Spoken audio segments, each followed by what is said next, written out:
Wednesday. You know what that means. Time for the Southern California Writers Association Hump Day Book Tour. I'm your host, Maddie Margarita, here with Diana Pardee on tech.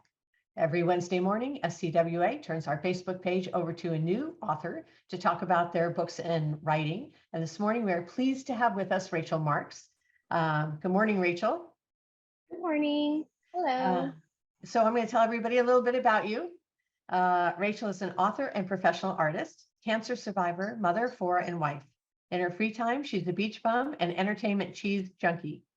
Okay, we're going to have to talk about that line. If you don't like Superman, she may wonder about you and suggest you seek professional help. Her writing is represented by rock star agent Rena Rossner of the Deborah Harris Agency, and she was voted most likely to survive the zombie apocalypse. I'm standing behind you. She also made 4 humans, but as the kids say, whatever. What a great bio. And have you thought about what you would do in a zombie apocalypse? I have quite extensively. Yes. Yeah. Okay. We could go on to that if you want. I could teach you. Well, I'd be interested before we talk about your books, if you have strategies that you can share with everyone. Yeah. Well, I just love anything scary, and I loved The Walking Dead for a long time. So I was always like, oh, this is what I would do. This is what we should do, Well, if any zombies come up behind you, we'll warn you. Thank you. I appreciate it. Well, obviously your imagination plays into your books. We have not had a lot of fantasy authors, but I love fantasy as a genre. What is it about fantasy that you like and attracts you to it, and keeps you attracted to it? It's just that curiosity of what if, and I think that tends so beautifully towards any kind of fantasy, the what if question. I've always kind of been a curious person since I was little, and my dad, he really encouraged that when I was growing up, and I just have always had a mind for what lies behind the curtain. Like, I was a very curious child. And not only that, I mean, not only are you a writer, but you're an artist as well. So you see things, I think, maybe differently. So does being an artist impact your writing? I think because I'm very visual with my imagination, I want to create these visions I see in my head and put them out, just for me as a writer. I want to see what would it look like if I tried to make it, especially my characters. I enjoy drawing my characters and getting to know them. I feel like I get to know them as I do the art work for them. And then also, world building type stuff.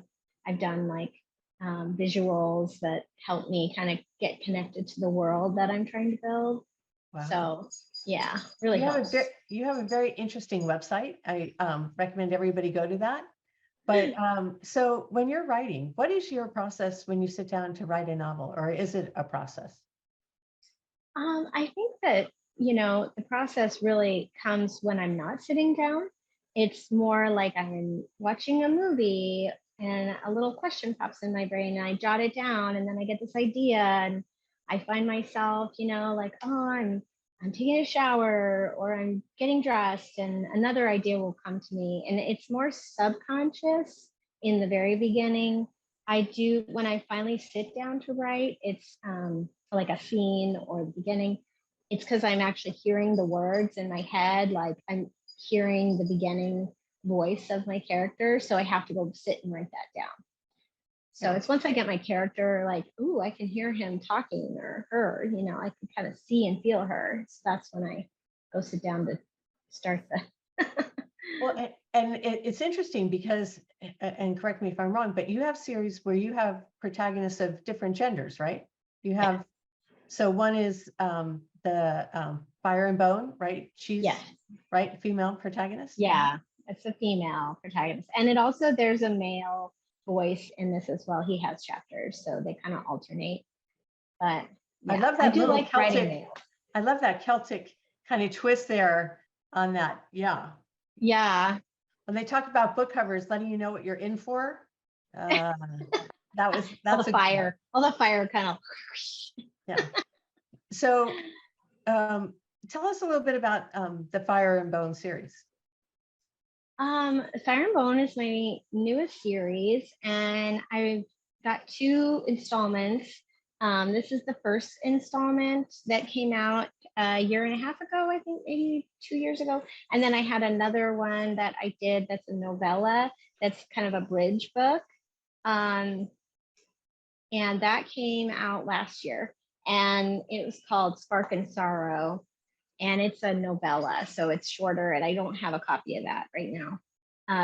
But I feel like I wrote these books because I was warring between my fantasy, or urban fantasy writing brain and my epic fantasy writing brain, and I really wanted to mash those things together and see what I could envision of the old world coming to the new. I always kind of have that thing in my head where because I love the old world, I love legends, I love all that. So I want to bring it into today.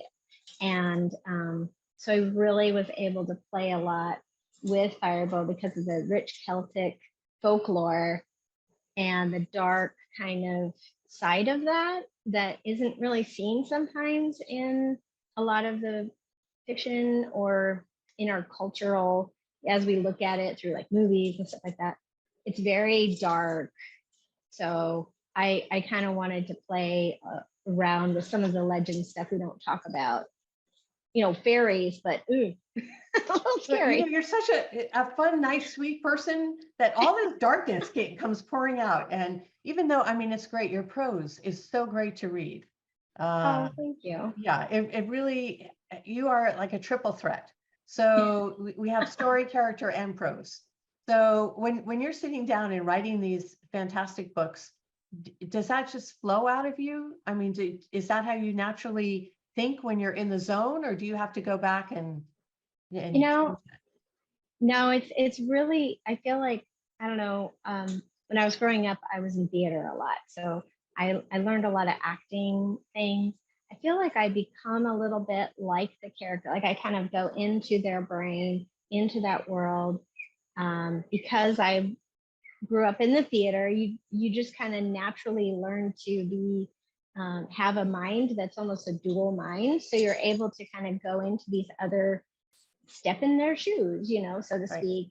And so I'm not saying I'd be a good actress or anything like that, but I think as a writer, it's really helped me to have that kind of brain because I'm able to really think and meditate on what does this feel like? What does it smell like? What, be in the moment with the character as much as I can. It's really just like I'm detached me and I'm just being there and in that space. Now, I know that sounds ridiculous because obviously it comes out of my own head when I'm writing, but I read a lot of Stephen King growing up and Dean Koontz. Like they were Edgar Allan Poe was like my bestie. I carried him around in my pocket. I had like a little pocket Poe. I was one of those kids, who just was very like, I wrote a lot of poetry. But I think now that I'm an adult and I'm happy and that everything's so beautiful and bright in my life, I see where some of those things actually kind of helped me to understand the difference between light and dark and how our life is like a battle almost between those two things. And so I really like writing about that juxtaposition, I love that too. And yeah, I think one of my favorite lines is you can't appreciate the light without the dark. Exactly. So that's kind of my writing theme. I love that. I love that too. I play with that too. So I really do appreciate that. So you have a couple of series. So what is it that writers or readers can expect when they read a book that you've written? What can they expect, and what kind of an experience do you hope that they have? I think that a reader is really, I'm hoping that my readers are just caught up. Like that escapism is number one. I want them to be so caught up in my world and what I'm writing that they don't really notice the rest of the world around them. That's number one. And that they're entertained. I mean, you know what I mean? I love this idea of being, especially right now, our world is so crazy and it's so hard to escape the nonsense and all the turmoil around us, and lives are harder. Everything's just kind of harder. And so I love this idea that I'm able to contribute to a little bit of joy and a little bit of like, oh, I just had an adventure, and that's what books were for me as growing up. So that's really my whole goal. I don't have like messages. I try not to put messages in my book just because I don't want to be trite or turn it into a cliche or preach or anything like that. I just want my readers to enjoy themselves for a little while. Well, because I grew up in the theater, everything should be fun. Everybody needs a respite, like to refresh themselves and get away and be somebody else for a little bit. And I think that your books are a great avenue towards that. So, and you also, and I know we said we weren't going to talk too much about this, but you do book covers.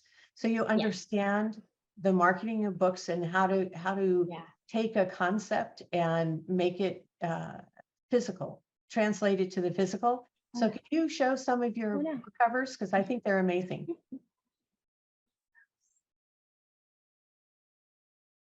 Oh, we froze a little bit here. Hopefully we can give the internet a chance to. Hello? Hi. Sorry. Hi, Rachel, you're frozen a little bit. So we may have lost Rachel, but I can tell you her books are fantastic and her book covers. So you can check into those. She has, oh, here we're back. Okay, yay. Sorry. I was My just, little pop back up. Okay, so can you show us some of those book covers? They're actually on my website, but I've done this one. Everything's packed away. All my books. It's a very sad story lately. But Rachel just moved, so we caught her. She was gracious to accept this interview, even though she isn't fully organized yet. Oh yeah, just moved. It's been like 8 months or something, but I feel like unpacking is a journey unto itself. It is.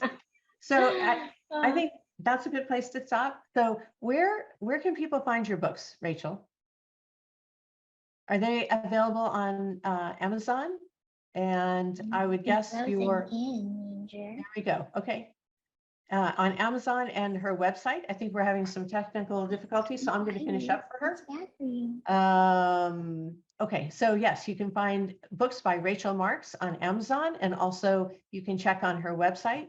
If you're interested in great fantasy novels with strong characters, terrific prose, wonderful worlds that you want to live in, but be very careful in, please, please check out her books.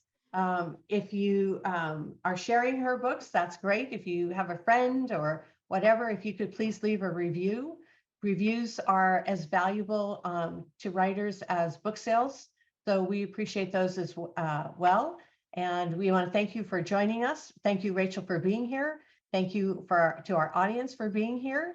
And we will see you soon. And until then, please stay well and keep reading. Bye.